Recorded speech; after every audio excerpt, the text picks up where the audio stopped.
அதாவது கிறிஸ்பியாக ஆகிற வரைக்கும் வதக்கி எடுத்துட்டு அதுக்கப்புறமேட்டுக்கு தான் மசாலா சேர்க்கணும்.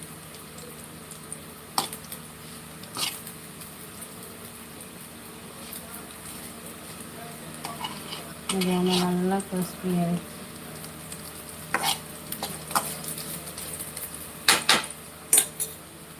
கொஞ்சம் மஞ்சள் தூள் போட்டுக்கலாம். ஃபஸ்ட்டு உப்பு போட்டுக்கலாம், அதுக்கப்புறமேட்டுக்கு மசாலாலாம் போட்டுக்கலாம்.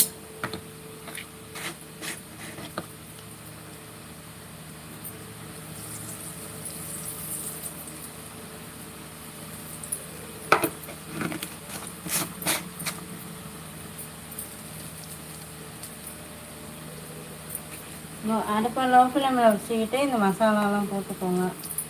மஞ்சத்தூள், மிளகாய்த்தூள், கொஞ்சம் மிளகுத்தூள் எல்லாத்தையும் போட்டு நல்லா வதக்கிட்டு இறக்க வேண்டியது.